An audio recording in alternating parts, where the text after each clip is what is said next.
We just want to be the best at what we do, and we don't engage in any program, be it Formula One or the production of the McLaren 12C, unless we can realistically expect to be the best in the world.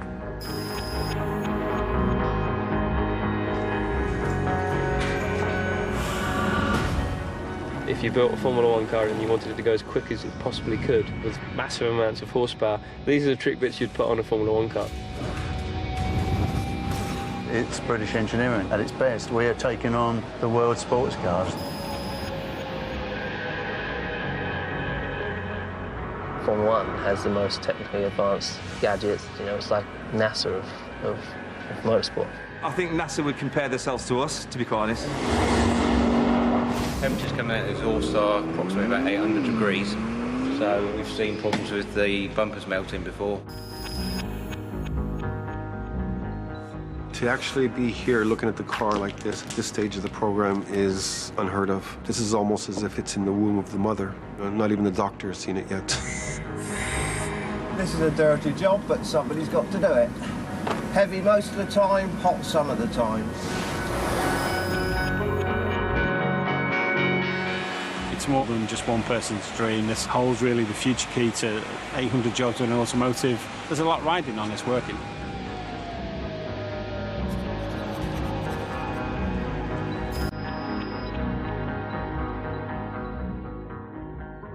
Hidden amongst the Surrey countryside lies a building like no other.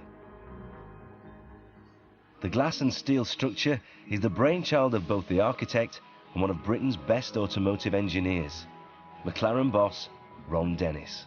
Lots of people visit this facility and sort of cross-reference to a sort of Bond film or something. I haven't quite had a stuffed white cat presented to me to stroke at my desk, but I mean, those comparisons have been drawn. Is that such a bad thing, though? You know, I mean, what's being portrayed is someone who's clearly looking to have an incredible environment in which to take on the world. And is an environment where every detail is thoroughly thought through. Ron is obsessed with perfection.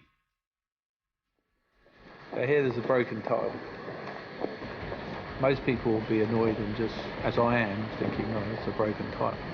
But the reality is that when it's changed, it will be in perfection, because effectively the colour won't match. It's impossible. Tiles come in batches, therefore, you can see here, this one's been changed. Doesn't that bug you? It bugs me. Big time. It's 7:30 a.m. and one of McLaren's newest recruits is on her way to work. My name's Rachel. I'm 19 and I'm currently a trainee at McLaren. So after I've done that, then I'll become a full-time production member. There's the big McLaren sign there, which is lit up red when either Jenson or Lewis wins at a Grand Prix. Rachel Melvin is an apprentice production engineer. It really does look like a Batcave entrance with the spiral staircase going down. You can't really see anything until you get back up inside the building.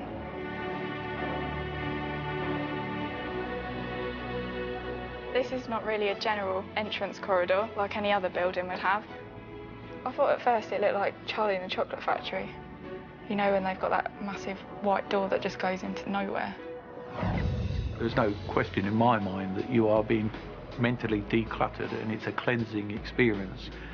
You are stimulated by the whiteness. I think there's a slightly sterile feel, but it's a small price to pay for someone coming into the building and then having the impact of all the colour that comes as a result of the products that we make.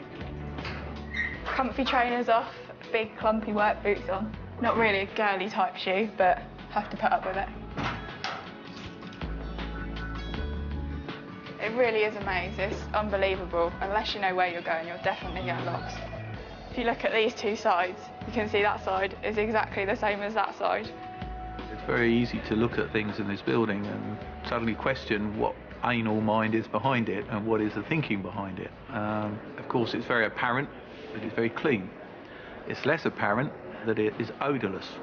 It is also a constant temperature. We hold the whole building within 1 degree of 22 degrees. There's no clutter in this building. Cluttered building, cluttered mind. It's the attention to detail that I'm really quite well known for. And in his search for perfection, Ron hopes the building's message can translate into McLaren's newest venture. I've worked in a few garages before, which is a lot more of a mucky environment, which I didn't really like too much. This is a much better environment to work in. You don't smell of grease. You go home cleaner than you were before you came into work. The company is branching out of Formula One, and for the first time ever, they aim to create and produce a range of road cars. I'm the privileged one that's orchestrating it, but I'm certainly not the only one. I am merely a chapter in the book. The first is the MP412C, which is being built in a special production line right next door to the company's Formula One cars.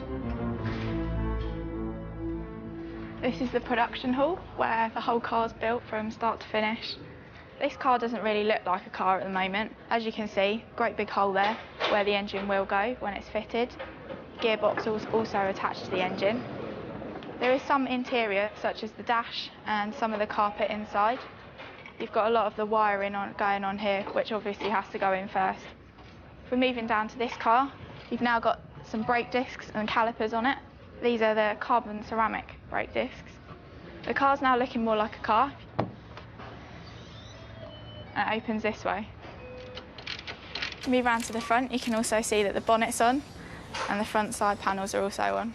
This new venture is a big risk. The company has already invested nearly £800 million into what is a very competitive and established industry. It's great for engineering within the UK. To have a real brand that's exciting can really take the fight to a lot of brands around the world and supercars around the world. At £168,500 each, the new car is clearly aiming at high-end luxury customers. Customers who just might want a piece of Formula One engineering for themselves.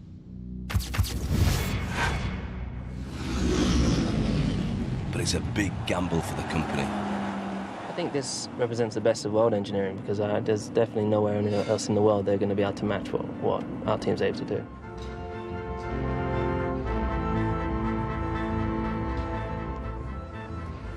At this end of the building we have the Formula One team with all the inherent technologies that are needed to support it. Here are the cars that were racing just 2 days ago. Engineering innovations from over 50 years of experience have often placed McLaren on the winning podium. But Ron knows he'll have to enjoy the same success with his new venture if it's to pay off. I've never really embraced coming second. I've always considered coming second as being the first of the losers. Formula One technology means the company builds some of the fastest and most sophisticated cars in the world. But mass producing this car is going to be a whole new ballgame.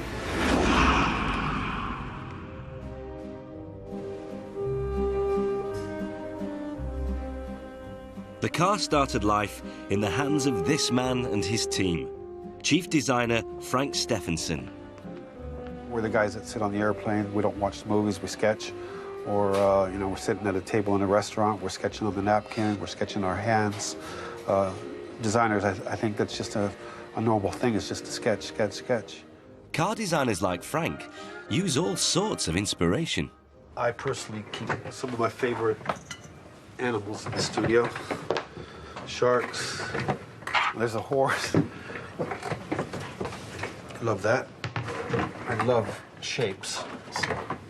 This is one of my favorite shapes. I get a lot of inspiration from looking at sculptures such as that.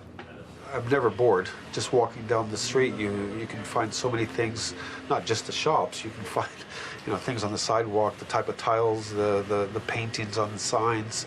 There's always something to inspire you. So where'd my bike go? So my big interest since I was a kid was motorcycles. So this just keeps me inspired because I look at it and think if I had done it, I probably would have ended up with something quite a bit different than that. I love that guy. That's what inspires.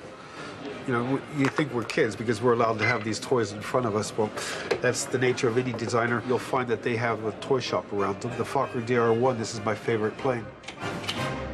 Good morning, Mark. Hi, Frank. And Frank's inspiration doesn't stop with his toys. mean, if you look at the animal kingdom, you'll see a lot of animals that are built for speed. None of them have fat on them. They're all shrink-wrapped. I mean, you could really relate to all the energy being coiled over the rear wheels, especially because that's the driving part of our car in the back. As an animal or a cheetah, whatever, they're driving off the rear legs most of the time. And you get the undulations of the skin and the muscles actually pushing through. That's an element that we're starting to find, starting to actually bring into the design. Animals that have gone through hundreds of thousands of years of evolution are still around, still look extremely beautiful. Nobody says, that a cheetah doesn't look beautiful. It's an optimized design of what works, and therein lies the beauty of perfected design. While computers help Frank conceptualize his designs, it's vital for him to bring his computer images to life, something he can physically touch. Good. Now I'm taking you into the design studio. It's probably the most restricted area in the McLaren Technology Center. Very rare that people come in here, even within McLaren itself. So what I'll show you is what we actually do in here. And when you come in, you'll notice there's a very sticky pad here.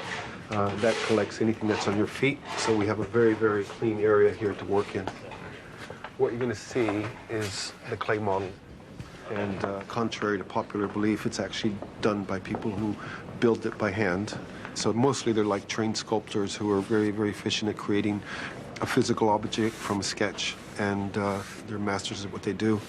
McLaren are incredibly secretive when it comes to showing off their clay designs, because they are constantly experimenting with the finer shapes and contours for their cars. To actually be here looking at the car like this is unheard of. We don't let anybody in. I mean, for us, it's a joy to come in and see the baby sort of being developed. This is almost as if it's in the womb of the mother. The advantage of clay, it's been around for the whole history of car design, is because you can actually put it on the model, and then if you put too much on, you can take it off. If you need more, you can put it on. It's almost a labor of love. I mean, you have to actually get very close to the model and feel how the transition from a hard radius goes to a softer radius. We can't do that on a computer screen. I mean, it's almost as if you can design the car blind. You don't have to see it, you have to feel it. And by feeling it, you feel if it's right or if it's not right. The design work is obviously the first thing a customer sees. But underneath the skin, engineers have taken advantage of some of their Formula One innovations. Chief mechanic to racing legends Ayrton Senna and Alain Prost, Neil Trundle has worked with McLaren for over 4 decades. You do 10, 15, 20 years of travelling, and then you kind of think you've seen every hotel and track. The passion doesn't go, but then you want to find a job at base, see the family. This is the F1 preparation area, where we prepare the cars for demonstrations, for testing, and also we prepare our old historic cars. This is MP41, the first carbon chassis Formula One car ever made. This is an old friend of the family. The new car has its genesis in this Formula One car, the first to use a lightweight material borrowed from the aerospace industry, carbon fibre. Everyone had narrow chassis, same kind of shape as this. But because of this inherently weak area here, the aluminium chassis were twisting. When we did the carbon chassis, we realised we achieved 100% stiffer chassis than had been made before. So suddenly our car was, the leading technology. Some of the other teams said that it was a fragile material, that it would shatter, but all the accidents we've had in it proved that it was up to the job. And since then, carbon chassis have got stronger and stronger and safer. But this was the start of it. Not only was the company's carbon chassis stronger and safer, but it was a lot lighter, which meant acceleration and handling were greatly improved. And applying these design features to the new road car has obvious advantages. In the 1990s, McLaren set the land speed record for the fastest road car at the time, 240 miles per hour, in this, the XP5. The secret was the carbon fibre chassis, called a monocell. But it took 4,000 man-hours to make and cost the lion's share of the £600,000 price tag, so production numbers were limited. But through precision engineering, strength like this can now be mass-produced by the company at a much lower cost. How do you make a composite car, which is normally unaffordable, i.e. north of 500,000 euros. How can you make the same car for 2,000 euros? Well, that remains a closely guarded secret at McLaren. But all of the new road cars start life like this, a carbon fibre tub. This is the very first component that goes to making the car. Without the tub, the interior doesn't have anywhere to fit. You can't put the crash structure on, you can't put the engine in, you can't put the body panels on. Everything about this tub is maximised to combine as many functions as possible into a single component. Everything has to be perfect in order for us to be able to build the car. The tub is made away from prying eyes in a factory in Austria.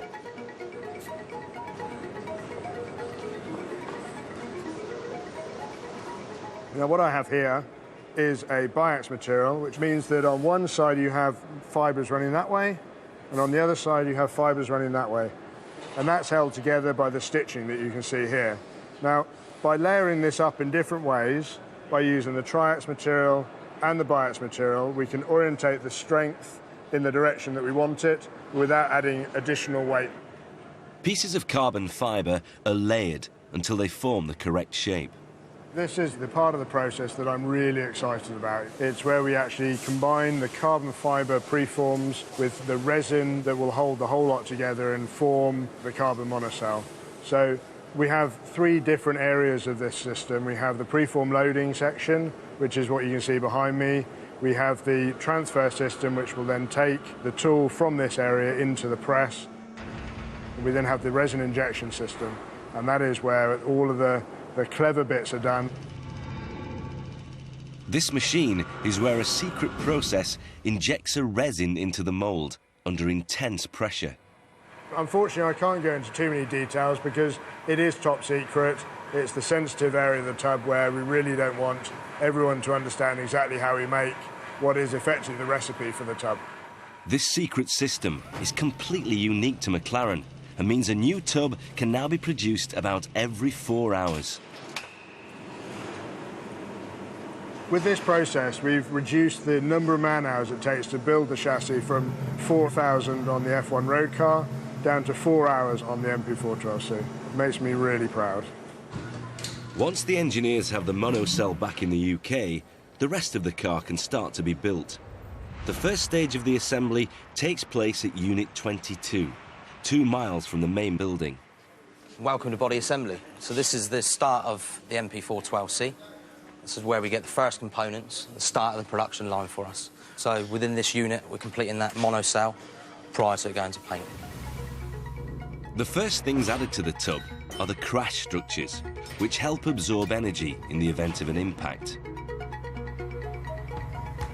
Every car is hand-built and assembled by a team of engineers. You load these longies, you load them into here with the clamps and so what. Slide it in, put the bolts in, tighten the bolts up, jobs are good and out it comes, like. It looks all technical and tricky and that, but really it's just 3 parts there. All that just to put 3 parts on. That's what the jig's for, was to make sure they're all in the right position. Many of the body parts are made from a special lightweight plastic material and are secured using an extremely strong adhesive. This allows them to bond plastic, carbon fibre and aluminium together, and is the same bonding technique used in the aircraft and space industry. Better than super glue, but you've got 2 parts to it, got the orange and the yellow sides. One's a hardener. Once it's bonded, it doesn't come apart. Once you've applied all the adhesive, then you've got to put the parts into the jig. You line it up on these 2 holes here, just line up on these 2 pins here.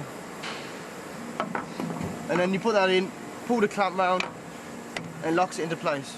With the body panels attached, the car is moved from jig to jig, where the various other parts are fitted into place. It's like a big airfix kit, really, you know, it's a similar sort of thing, obviously a little bit more complicated. I mean, there's so many clamps and heaters, you just got to make sure they're all on. With the car's outer pillars in place, the rear body upper structure is attached. Then the side panels, which attach to the lower side of the car.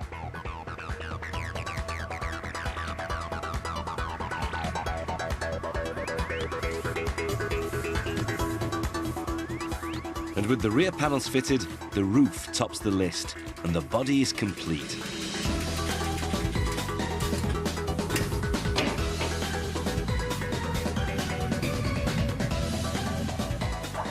The body is then taken to a huge robot arm, which measures 356 points to make sure everything is in place to within thousandths of a millimetre. So basically the whole process time within body assembly, from getting that carbon fibre tub to a completed monocell that you see on CMM, is a total of 495 minutes. Our main aim within the facility over in MPC will be to get one car out every 45 minutes. Currently, the new car is assembled within 2 separate buildings.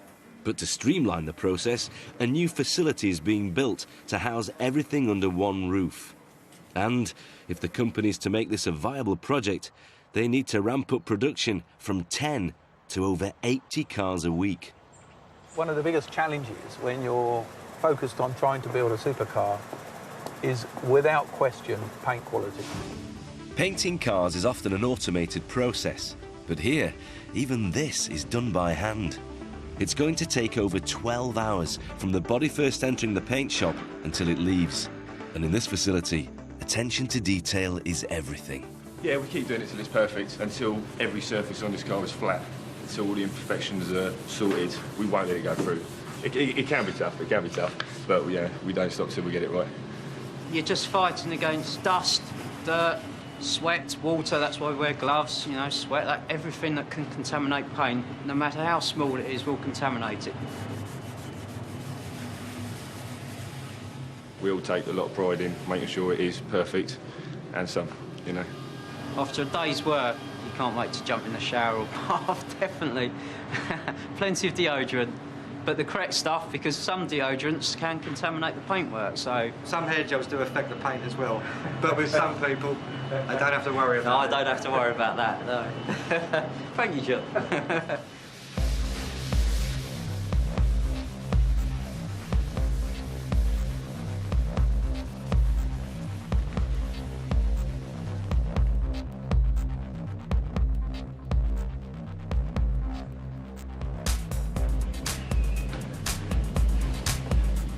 Behind the booths, paint mixer David Carter has worked in the trade for over 30 years. This is called a paint kitchen because you make stuff and create masterpieces, if you like.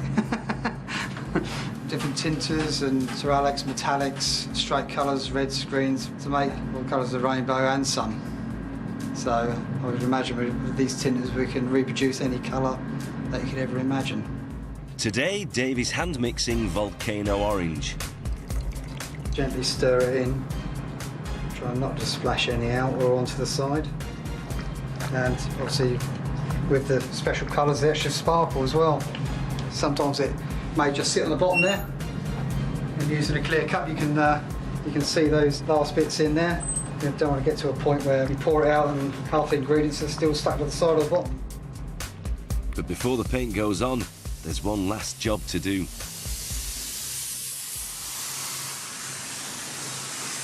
Basically, it's an anti-static gun. So we pass it over the vehicle and it takes away the static electricity, which again draws particles to the body and will end up as dirt inclusion. Finally, the paint can be applied. This is a pressure pot system where all the paint is in a pot at the front there. The pot is charged and then paint is fed through the line at a constant rate.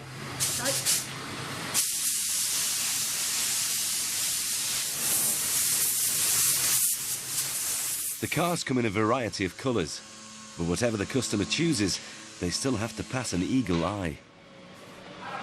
No, my name's Claude, but my nickname within the business is either Hawkeye or the Master. If I see something, I have to pull it out. I just can't leave it. I am fussy. I have to be for these sort of jobs. You know, customers looking for perfection, and I have to deliver that. I'm looking through the centre of the door.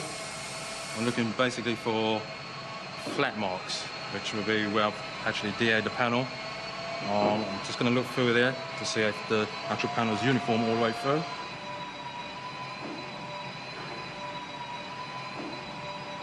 going to be one of those days where this panel is going to be spot on. Once painted, the car is ready for the rest of the assembly process. First is the electrics, which come in something called a loom. In this box is the wiring loom for the car in its entirety. With over 2 kilometres of cable and 2,000 individual circuits, it takes a team of 3 men to put it in place. The way we put the loom in is operator 1 sits in the middle and feeds the loom from the inside of the car to the rear, and then feeds it to me, operator 3, from the inside of the car to the front. I am literally the middleman. One feeds and one tugs. Your knees and your back, they tend to hurt after about 10-15 minutes, but it's not too much, get used to it. I run it across the back and then make sure it's not twisted, and then once I've made sure it's not twisted, there's a fir tree up here which I plug in, and then I drop it through this gap here, work out which wires go where. It's not too bad once you've done it a few times. You get the hang of it, you get to know which plugs go which side the wiring loom's got to go in. It's the nervous system, the veins. Without a loom, nothing's going to work. You have to be careful of the plugs, because they can break easily if you're a bit ham-fisted with it. But other than that, it's all right. We just work all right as a team. Everyone sort of mucks in and you just get the job done. Help everybody. Really. Help each other out where needed. It's all compact. It's like moving a stick and without breaking it. It's just a bit hard to move, get into place, try and get the plugs coming out in the right directions. And basically just getting it sitting nice so you can put the rest of the interior on top of it without wires bulging out everywhere. Can be tricky. The team fit out a loom in just 2 hours, but to hit the targets for the future, they'll be trying to do this job in 45 minutes, which means more workers and more space. Since March 2010, this purpose-built production line has emerged on the landscape right next to the main building for exactly that reason.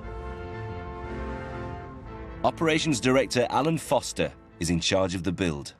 It's really only when you stand up on the hill that you actually see the true scale of the production centre. All you can see is probably the top 1/3. I mean, there's a basement underneath here. For McLaren to succeed with their ambitious business plan and recoup their costs, the new facility has to increase production to at least 2,000 cars a year. So what you've got here is general assembly. It's just a larger version of what we saw previously in the technology centre. There's a row of 18 cars on the right-hand side, 14 cars on the left-hand side that come back towards us before they move off into completion. When you open this door, you'll walk onto the production floor of McLaren Automotive. This is the new production centre for the 12C. So we've got body construction, which is just to the right of me. Just behind the wall is the new paint shop. And then, as I say, we've got general assembly and then final vehicle and line certification for the cars before they go out to the customers. You can create a facility to do today's job, but in 5 years' time, that facility possibly won't be able to do what you want to do. So then you're into large structural changes, equipment changes. Very expensive. So what we try to do is maintain openness, and there's only really 3 hard points in the complete facility: the rolling road, the monsoon and the paint shop. Everything else is completely interchangeable at almost within a week's notice. The carbon fibre monocell tub is not the only F1 innovation to cascade into the new car. They've also included a technology that was actually banned from Formula One. We've introduced some very innovative ideas over the years. Brake steer was our secret weapon. Brake steer was a 4th pedal inside the cockpit. So conventionally, you have 3 pedals, the throttle, the brake and the clutch. We introduced a 4th pedal on the left, and in the corner, the driver could squeeze that pedal and it biased the drive to the outside wheel and enhanced the turning of the car. Well, we kept it a secret for, I think, about 6 races, and then a journalist put his camera down inside the car and he got a picture of that 4th pedal and the secret was out. But it's a great method of improving the cornering. Neil's car had an extra pedal, but the 12C does this all via computer. At this speed, the car would normally follow this line, but using brake steer allows it to follow this line. holding the apex of the corner and killing any understeer. By taking into account the speed and steering angle, the computer works out the correct trajectory. Located in the front luggage compartment, it sends a signal to the inside rear brake when cornering, allowing the car to effectively pivot around the desired path. So all you feel is like someone's grabbed hold of a pole on the inside of the corner and you're swinging around it, so it just buys you massive cornering performance without having to compromise high-speed stability, and so we've got the best of both worlds. But it's not just the brake steer that helps with handling. The braking system on the 12C means it can come to a complete stop from 124 miles an hour in just 5 seconds.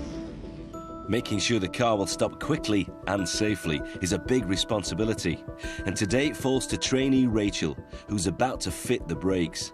I've taken the brakes apart before, I've taken the calipers off and a couple of the discs, but I haven't done it to process. On EPP. Cool. As an apprentice, Rachel is under the watchful eye of a more experienced assembly engineer. The torque values are all set for each bolt and for whatever material it's going into. It just ensures that it's not going to come undone and it's at the highest tightness sort of thing that the car can go for. And now it's going to be checked by the quality engineers. Charlie. Is that a quality man? He is a quality man. I have to make sure that their bolts are done up to a minimum, within minimum tolerance. Because it's an EPB, it's a safety critical part. The parking brake has to be doubly checked just to ensure that it is at the right torque. 354, all good. Cool. Yeah, that's probably about the size of the wheel of my car, let alone just the disc. The disc has to sit completely flush on the hub, otherwise it can cause juddering when the car's braking. You want to stop pretty quickly from 150, so you don't want it juddering when you're trying to stop. It's all done hydraulically, so the fluid comes in here, and when you put your foot on the brake pedal, pushes the fluid round the system, and then that'll push the piston closed, which will clamp the 2 pads onto the disc. That's sort of a quick explanation, really. Just make sure the holes are lined up with the disc before you start. And the bolt in. That's it, yeah.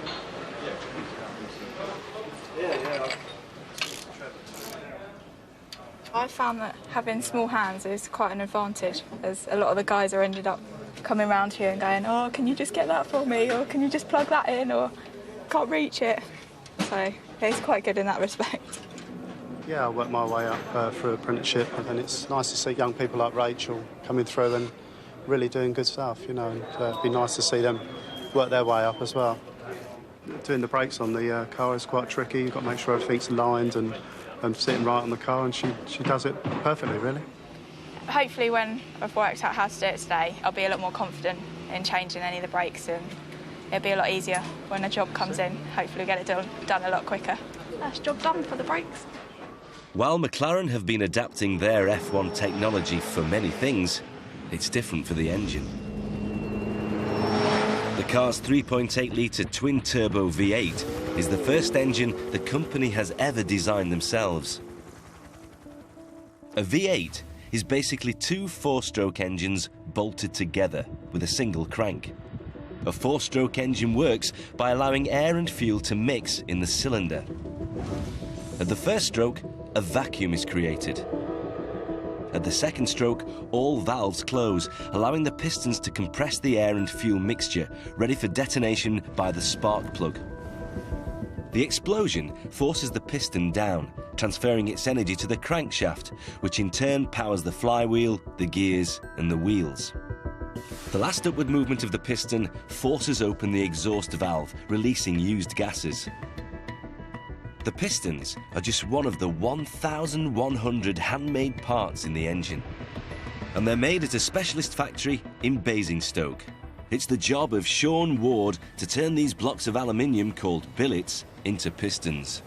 I've only been in engineering 10.5 years. Before that, I spent 9 years as a lorry driver, and before that, I was 12 years serving King and Queen and Country, I should say, not King and Country. I'm not that old. The lube we use is a graphite-based lube, sprayed on with a carrier, which is a GTX. The billet is first heated to 460 degrees C, or gas mark 21, to make the alloy malleable enough for Sean to forge. And the lube we use to paint on the brush is also graphite based, and it just stops everything from sticking onto the tool. The hydraulic forge press has squeezed up with the equivalent weight of 88 elephants onto the preheated aluminium billet, creating the basic shape of the underside of the piston.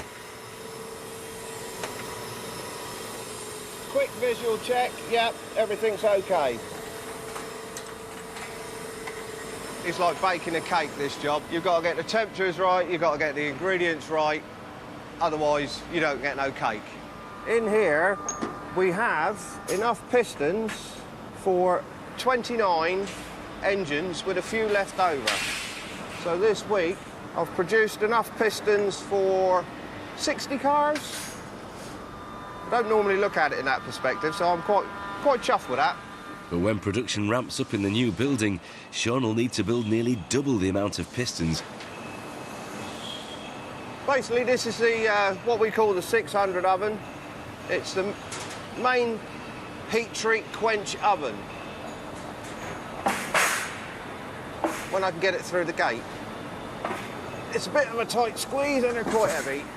To optimise the piston's basic metallic structure, the forgings are cooked again at 485 degrees C for 10 hours. The parts are then dropped into a secret solution. This type of alloy increases in strength as it cools. Then they're cleaned through an acid line, removing the graphite lubricant that was used in the forging process. It can burn you, so it's best to wear your apron, long gloves and the visor. They're placed in acid for 4 minutes and then washed off before they go into another of Sean's special solutions. In here we have tiger juice. Put it this way, if I was to put some on the concrete, we'd see bubbling and it would disappear down towards the centre of the earth. It is like wash it up, but don't tell the wife. Otherwise she'll have me doing it at home as well. As you can see, before acid, after acid. Now we come to the fun bit. Pushing this into the aging oven, something you have to put your back into.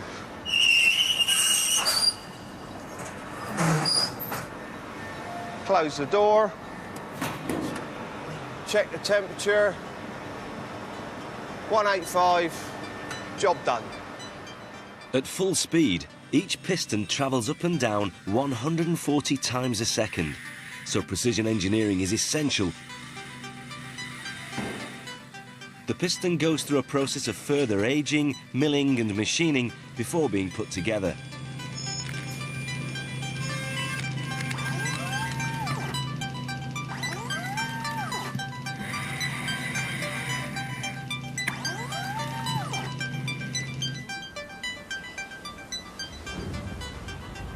So this is where we actually put the piston together with the piston rings, gudgeon pin and all the pins that go with it. And this is ready just to be packed up in the packaging and actually sent to the engine builder. So we have a full set of engine pistons and a set of engine liners. The engine liner will go in the block, the piston will get connected and then assembled together. And then that basically is what you've got, the heart of a supercar. Then you turn the key, 170 mile an hour and away you go.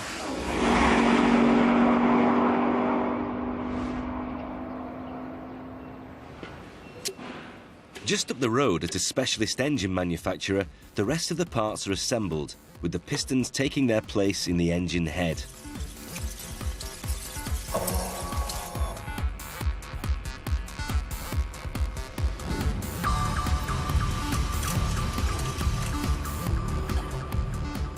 But this company doesn't just build the engine, they also create what it will actually sound like. My name's Matt Maunder. My job is basically to make cars go vroom vroom as nicely as possible. That's my job. You might think the sound of the engine is just a byproduct of the moving mechanical parts, but it's actually been designed by an engineer. If you've paid extra money for a sports car, you really want to have something that's going to make the hairs on the back of your neck stand up, a bit more vroom vroom. And when it comes to how a car should sound, this man is obsessed. This is the Ricardo car park. We're going to have a look round, see what cars we can see. That's a Japanese car. That's probably pretty quiet, I should think, that one. BMW, that'll be tuned up for the American market a little bit more rumbly. That's a Lotus Esprit, isn't it? I think that's a turbo engine. And, yeah, they're pretty much a high-speed European-style screamer, that one. And they're all four-cylinder cars, and they're all a bit dull. British people definitely like a bit more exhaust sound coming out of their car. I guess it's kind of throwback to sort of motor racing history that we've got in this country. Yeah, Americans tend to like more of a burbly V8 sound. Italian cars tend to be a bit kind of shiny, pointy-shoed, you know, and a bit girly sometimes, but they kind of squeal beautifully, I think that's what Italian cars do. Japanese don't seem to care about the sound of their cars, so they're quite happy to have something that's just quiet and innocuous. I mean, there's a Honda there, but maybe they're too polite to have a raunchy car sound. That's what it is. We did a study that showed that sound made up basically half of the feeling of sportiness. You know? So part of it is the feeling of acceleration being pushed back into the chair, but the other part is the oral onslaught you get coming to your ears from the engine. McLaren's brief was concise. They wanted it to sound really extreme as a sports car, in fact. So first part of the work we did, actually, was to try and find out what that meant. So we got here the sort of the most boring sounds. So McLaren thought this one was dull, normal and weak, no character, like a Kylie Minogue pop tune, you know. And then this one is the kind of Kanye West, very well produced, smooth, precise, pleasant. I quite like that one. Whereas this one is a bit more extreme, you know, a bit more rough around the edges, a bit of a Dizzy Rascal, that one. Welcome to the least echoey room in the world.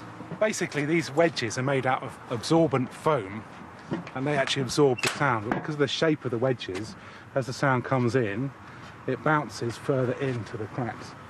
So it also hits the foam multiple times and never comes out again. That's the idea. Which is the same effect as you would get if you were outside on an open field, where the sound just travels away and there's nothing to reflect it back again towards you. And that's why it sounds a bit strange. So this is our workhorse car, which we've been using for the development of the sound of the car. The business end is at the back, of course. The 12C has a relatively small 3.8-litre engine.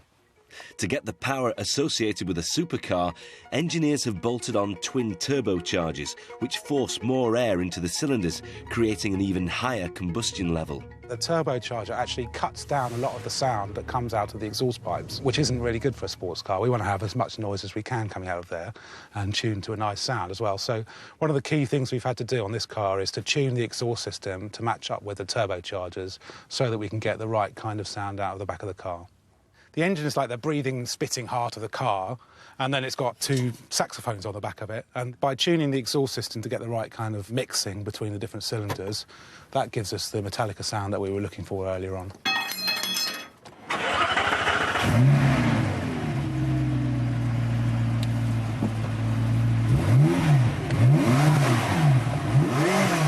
So that kind of got a bit of oomph to it, hasn't it, that? I really like that.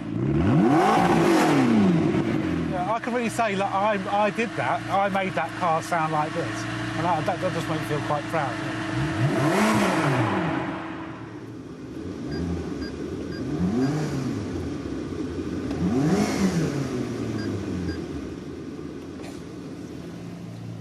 How do you feel the sound is?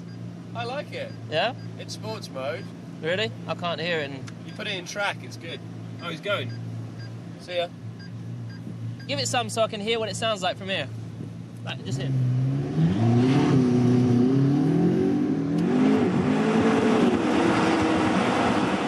Okay, we're on the runway. It's slippery as hell. 4,000 RPM now. And now I'm dumping through.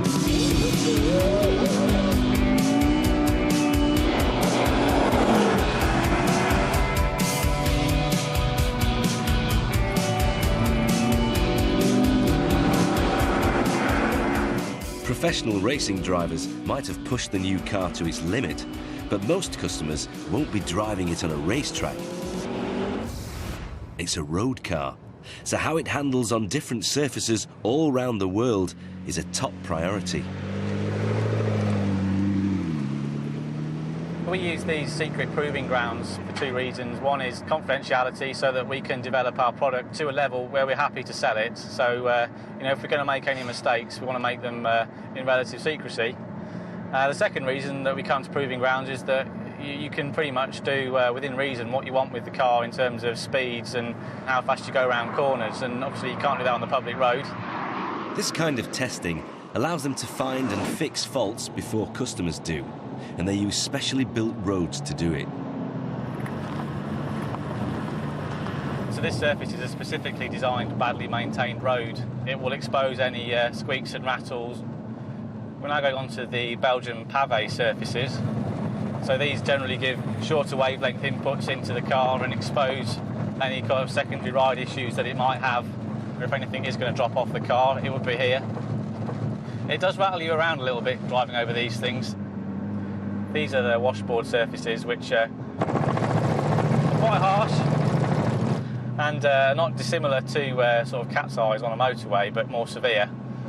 It's quite difficult with a sports car that needs to be stiff in the corners to also be compliant on the bumps. The new car has some very clever engineering, which should allow it to cope with most road conditions. At each corner of it, there are independent spring and hydraulic dampers. Fluid-filled chambers are linked to each other. As high pressure meets high pressure under roll, the chassis stiffens. But to have a more comfortable ride on a badly maintained road, hydraulic lines connect the front and back, allowing each wheel to operate independently.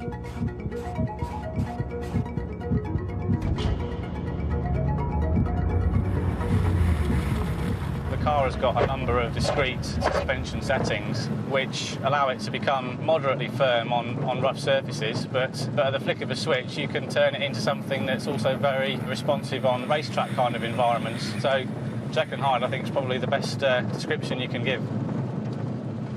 The team work with a fleet of over 50 prototypes, and one of the oldest is maintained by engineers like Richard Yeo. It's a workhorse basically, so it's just kept running, patched up, and does its job. Temperatures coming out of the exhaust are approximately about 800 degrees, so we've seen problems with the bumpers melting before, so it's just a way of bypassing that and just carrying on. When the team discover problems like the melting bumpers, tweaks and adjustments can be fed back to base to fix them. This car does look proper Mad Max, but I can assure you all the equipment in the car is top-notch and is the highest spec that you can get. As you can see, it's quite different to a production car that you would see on the line.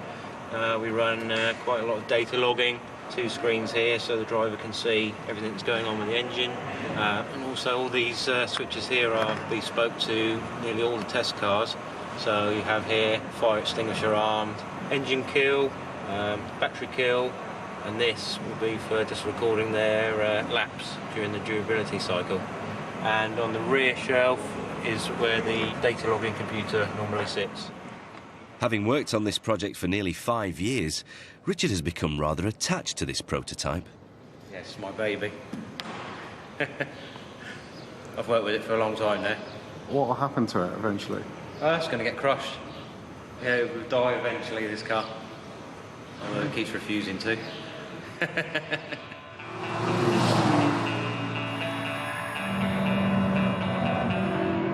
first time I went on this curve, I thought I was going to crash.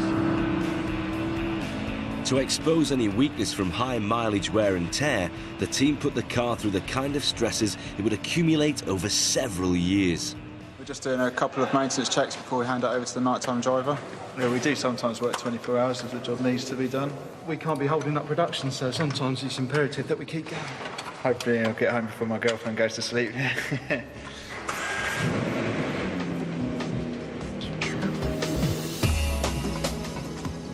The testing programme is not a 9-to-5 job. Continuously on the road, 24 hours a day, 7 days a week, the car can accumulate more than 50,000 kilometres a month. Tonight, it's the job of Rob to do the first 3-hour night shift.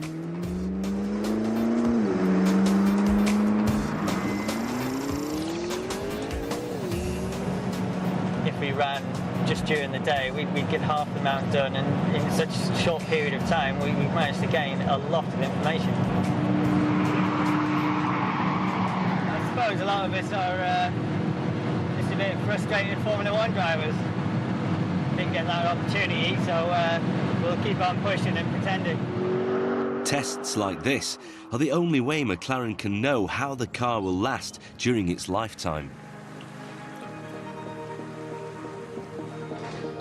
Back at the assembly line, the new cars are about to have their engines fitted. To save on weight and space, the engine and all its ancillaries have been packed extremely tight. The assembly engineers must take utmost care when bringing the car down, guiding everything into place and making sure nothing clashes. Bolts are put in underneath the frame and the engine is fixed in place. On other stations, the interiors, final body panels and wheels are also fitted. Currently, around 10 cars are rolling off the production line every week. But Operations Director Alan Foster will need to quadruple this output to meet the initial demands for delivery, and is looking forward to moving into the new McLaren Production Centre, or MPC for short. It's getting very busy. We're only about 2 weeks away from the planned move now to MPC, and frankly, we need to get into the new building very, very quickly now. My goodness, where you see there are car parks. I think you could call that a pretty congested end of paint facility. Obviously, we're limited for space here. We've only got 5 spray booths, so therefore we can't get as much output as we'd like. So the new facility should be speed things up a great deal. As you can see, it's like a car park at the moment. McLaren need to start selling these cars as soon as possible in order to recoup their multi-million-pound investment. Bottom line is we need to move cars, so I want the transition from this pre-production facility into the production facility as smooth as possible. Despite the mounting pressure, the company remains a stickler for detail and continues with its drive for perfection. The casters have arrived and the suppliers changed the colour of the rubber, and that's not acceptable. It's not the colour that I ordered. So it's going back and they're going to change them. That times 400 throughout the build facility would just look too dark against the background that we've developed within MPC. The colour it should be matches the cabinet and the walls in this room. As you can see, a couple of shades too dark. With the new casters in the post, it's now just weeks before McLaren need to start delivering cars to customers, and today is the day of the big move. My plan is we will take them over in groups of 20 so that we can give them an induction. Yeah. Kind of show them station locations, etc. Cars will be going after lunch from here. By the end of play today, I expect all of my team to be out of their lockers and go to work in there tomorrow morning. Okay, thank you very much, guys. It's taken 14 months to build, and Alan realises the hard part still lies ahead. It is quite a massive move. To think that you're going to move a whole factory in less than 8 hours is quite insane, really. Body assembly and the paint teams are the first to move in, and Executive Chairman Ron Dennis is on one of his frequent inspections.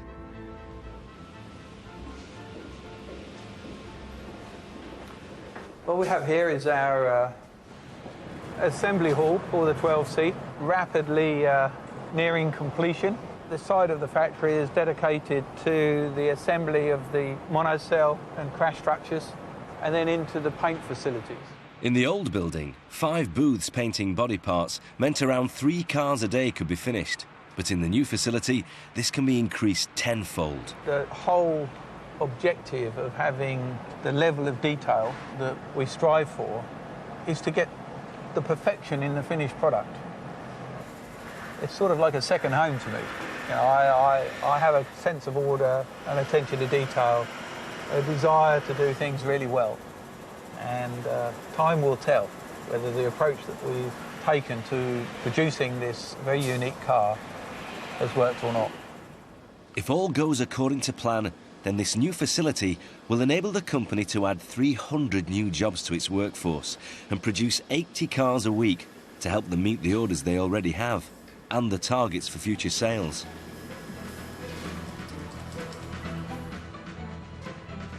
But now it's time to unveil the new car at the new dealership in London's Knightsbridge. In the end, I think it's all about selling cars to real people, and this is where it starts. I think it looks fantastic. It looks absolutely amazing. It's a big night. We've been looking forward to this for a long, long time. Personally, it's like going to the hospital to see your baby finally being born and brought out into the daylight. I like the way how the doors open as well. It's really cool. Please smile. When the doors open for business, the first customer that comes through the door will be told, "I'm very sorry, it's a 2.5 year waiting list," which in this world and this market is a great thing to hear. I've ordered 3, obviously. This is the point that we've all been working for the past 4 or 5 years, so very, very, very excited. Difficult to put into words. The phrase that comes to mind is "I'm clearly in" on this one. That's when you know you've got it right, when everybody looks at it and says, you know, I wish I could have something like that. There may be glitz and glamour at the launch, but for the engineers, there's an important message to be understood. People say manufacturing's been dying to death in this country, but anything but. Manufacturing's getting busier and busier. We're a nation of inventors. We've had a long history of being the best at what we do, and basically, I'm just trying to carry it on. There comes a point where we need to share it and take it, whatever comes, be it critical or praise. It will go to the market. The first car was delivered. That is the first car. The dealers will receive all of their cars by the end of the month. We will ramp production to 4,000 a year over the course of the next 4 years. We are going to be criticised, but I can tell you we are going to succeed. Thank you very much. With the creation of their new car and the facility it's built in, McLaren know the stakes are high. The place is so big, it's amazing. I can't believe how clean and white and sparkling, brand new everything is. I said to one of the guys today, you know, if you went down to hospital down the road with your arm car, you'd rather be in here having it tended to than down there. I made that car sound like this, and that just makes me feel quite proud. You'll see it driving down the road and everyone's going to be like, yeah, my friend Terry fitted that car. We've made cars in Britain for decades, and although some argue we have passed our heyday, taken as a whole, the automotive industry still accounts for around 10% of all UK exports in a highly competitive international market. You can feel the passion in this place. There's people that have been here a long time, and we're not just here for the money. McLaren's new car may be the latest, but it certainly won't be the last.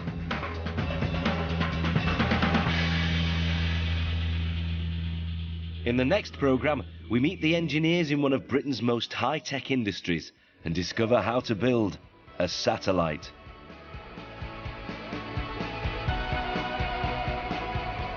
From sketch to structure, see how designs come to life by visiting bbc.co.uk/how-to-build and follow the links to the Open University.